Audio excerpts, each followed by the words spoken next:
ফরিদপুর খুলনা মহাসড়কের করিমপুরে ২ বাসের মুখোমুখি সংঘর্ষে ৩ জন নিহত হয়েছেন। এছাড়া আহত হয়েছেন কমপক্ষে ১০ জন।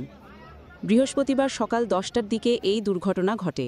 নিহত এবং আহতদের পরিচয় এখনও নিশ্চিত হওয়া যায়নি।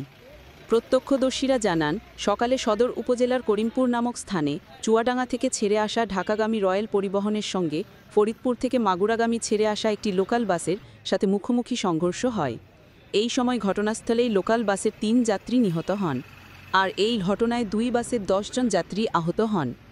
আহতদের উদ্ধার করে ফরিদপুর মেডিকেল কলেজ হাসপাতালে ভর্তি করা হয়েছে। এদিকে ঘটনার পরপরই করিমপুর হাইওয়ে থানা পুলিশ উদ্ধার কার্যক্রম শুরু করে। সড়ক দুর্ঘটনার কারণে রাস্তার ২ পাশে যানজট শুরু হলে পুলিশ যানজট মুক্ত করে মহাসড়কে যান চলাচল স্বাভাবিক করে। এই বিষয়ে করিমপুর হাইওয়ে থানার অফিসার ইনচার্জ সালাউদ্দিন চৌধুরী জানান, আমরা খবর পাওয়ার সঙ্গে সঙ্গেই ঘটনাস্থলে গিয়ে উদ্ধার কার্যক্রম শুরু করি। লোকাল বাসে ৩ যাত্রী ঘটনাস্থলেই নিহত হন। বাকি আহতদের উদ্ধার করে ফরিদপুর মেডিকেল কলেজ হাসপাতালে পাঠানো হয়েছে। তবে নিহত এবং আহতদের পরিচয় এখনও নিশ্চিত হওয়া যায়নি।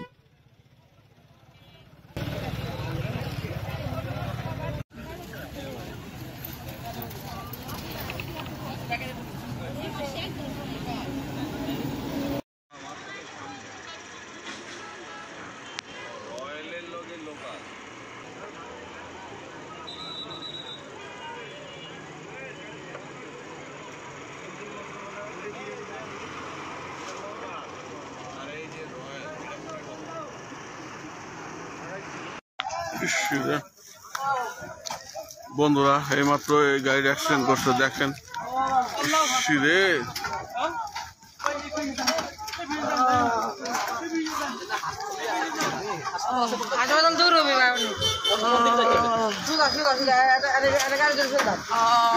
এইমাত্র দেখেন দুটা গাড়ি অ্যাক্সিডেন্ট হয়েছে।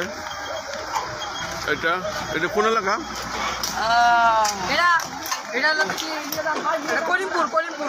করিমপুর এইমাত্র দুটা গাড়ি মুখোমুখি অ্যাক্সিডেন্ট হয়েছে। বন্ধুরা দেখেন, অবস্থা ভয়াবহ খারাপ। অনেক লোক আহত হয়ে গেছে, অনেক লোক অবস্থা। আপনি কোথায় যাবেন? মধুখালীর দিকে আরে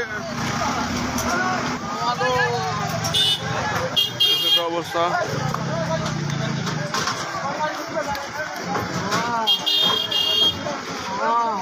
দেখেন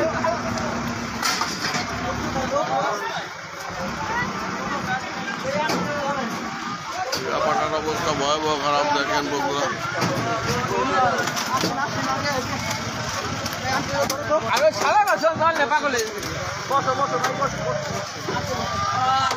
কেউ ফরিদপুরে গেলে চলেন আমি নিয়ে